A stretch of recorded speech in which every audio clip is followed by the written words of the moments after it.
The health and education disparities present in our country are significant and long-standing, as Gail was talking about. And more, the research is pointing to the connection between health and education, and to the school environment as a key context for addressing these issues.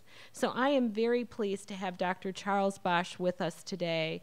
Dr. Basch is the Richard March Ho Professor of Health Education at Columbia University Teachers College, and he is the author of The Healthier Students Are Better Learners, a missing link in school reforms to close the achievement gap.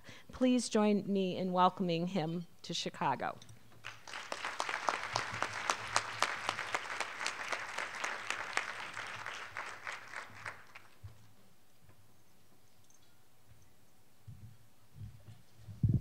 Thank you, Rochelle. I'm honored to be here this morning. I'm going to talk about the achievement gap, and this is a gap that's persisted for a really long time, and basically no matter how well teachers are prepared to teach, no matter how financing is changed, no matter what kind of curricula we have, if students aren't motivated and able to learn, these other educational efforts are going to be jeopardized. So I'm really delighted that the director of the city schools is here, and I'm honored to present my ideas on this topic.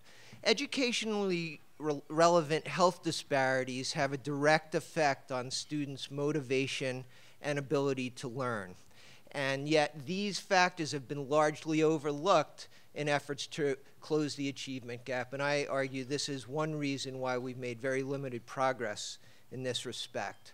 Now, both health and education and underlying social and economic factors are all related in reciprocal ways. It's not a coincidence that the children in the 5,000 lowest performing schools in the United States are the very same children that experience extreme health disparities. And both of these factors are directly affected by underlying economic and social conditions. I'm going to focus on urban minority populations, I'm going to focus on school-age youth, and I'm going to focus on problems that can be addressed in the schools. And I'm going to start by talking about 7 what I call educationally relevant health disparities, and these were selected based on the extent of their prevalence and disparities, causal effects on educational outcomes, and the fact that they can be addressed through the school systems. And based on those criteria, the 7 factors I identified were vision, asthma, teen pregnancy, aggression and violence, physical activity, breakfast, and ADHD. I know I'm going fast because I don't have much time, but it's all documented for further reading. So these problems are all very prevalent. About 1 in 5 youth have vision problems. Asthma is the most common chronic disease affecting youth, about 14% or 9.9 million youth under the age of 18. 1 in 3 teens is expected to become pregnant in her lifetime. Violence affects pervasively children in all levels at school. 28% are bullied at school. 35% have been in a fight in the last year. 2 out of 3 don't get enough physical activity. 20% skip breakfast on any given day. And ADHD is the most common mental disorder affecting youth, about 4.6 million school-age youth.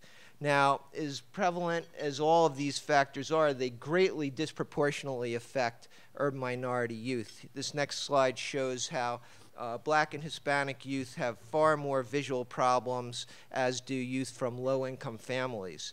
Rates of asthma are about 45% higher for Black children than they are for white children, and the rates for Hispanic are misleading. If you look for Hispanics overall, it would be 9.9%, but when you disaggregate them, you see the importance of disentangling the heterogeneity here.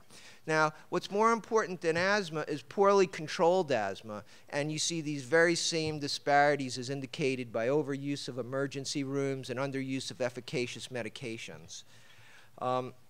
Birth rates are staggering in the United States compared to other countries. The rates for Blacks are 3 times as high compared to whites and 4 times as high compared to whites for Hispanics. And these are trends that have persisted for some time.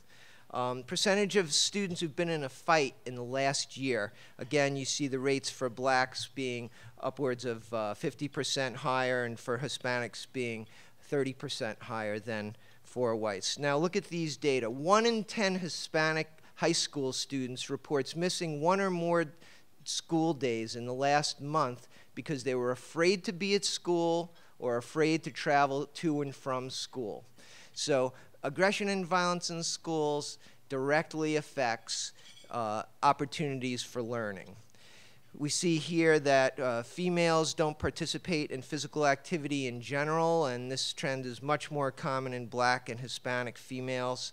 And likewise with breakfast, very few. At age 9, about 77% of whites and 57% of Black 9-year-olds are eating breakfast on the 3 preceding days. And when you get up to age 19, those percentages drop precipitously. And while the absolute disparity decreases from age 9 to 19, the relative disparity actually increases. ADHD is a problem that affects youth in all socioeconomic status, but it's much more common much more common in single mother head of households and in lower income families. Now, everything I've said up till now is old news. These trends, these disparities have existed for decades, along with the achievement gap. But the next topic I'm going to talk about is really largely based on research conducted in the last 10 years, and that is how and why do these factors affect educational outcomes. And I identified 5 causal pathways through which these factors affect the achievement gap. And they are sensory perceptions, cognition, connectedness and engagement with schools, absenteeism, and dropout. And sensory perception is just common sense. Ability to see and hear is related to learning. Likewise, cognition, ability to think, use memory, pay attention, is really essential to succeed in school. What's less obvious, or at least less well documented, is connectedness and engagement with school. But we know that children who are more connected and engage in school not only experience less health problems, but they succeed much better in school. And it's axiomatic that absenteeism and dropout prevents learning opportunities. So think about the child now who can't see well. They're trying to learn to read. It's hard enough to learn to read when you can see well, but when you can't see well, it makes it so much more difficult. As with tracking ability to follow a line of text across a line.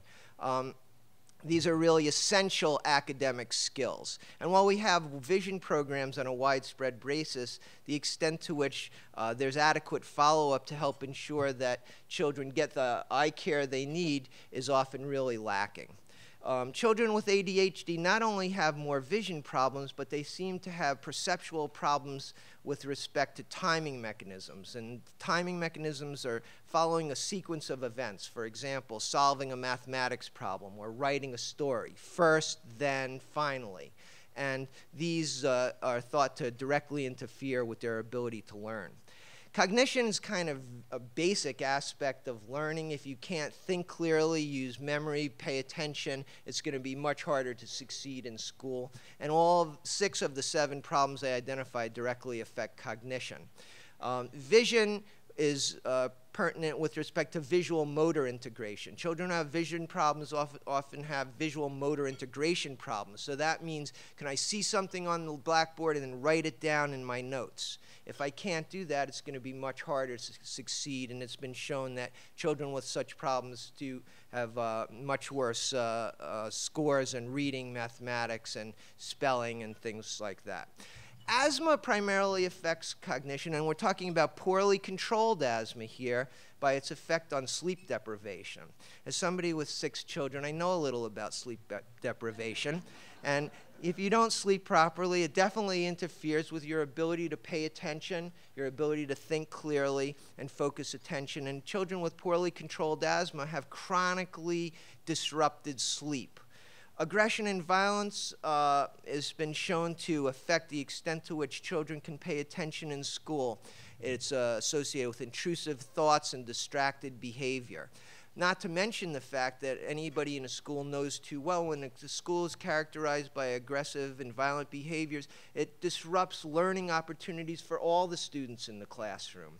So it's a direct, pervasive effect on learning opportunities, particularly in some schools.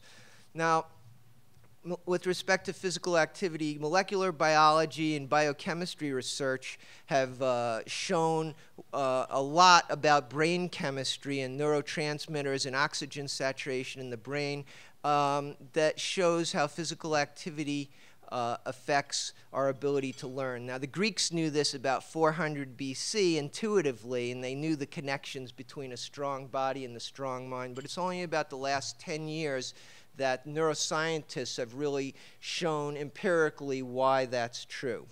Of all the factors related to nutrition, breakfast is the strongest evidence for direct links between alertness and memory and attention in school. It's not surprising that before the test, the principals send home a note to the parents saying, make sure your child get a good night's sleep and eat a good breakfast. Well, guess what? They should be eating that good breakfast the other 179 days when they're going to school and trying to learn the material to prepare them for taking the tests. And by definition, ADHD is associated with problems with learning, problems with paying attention, ability to solve problems.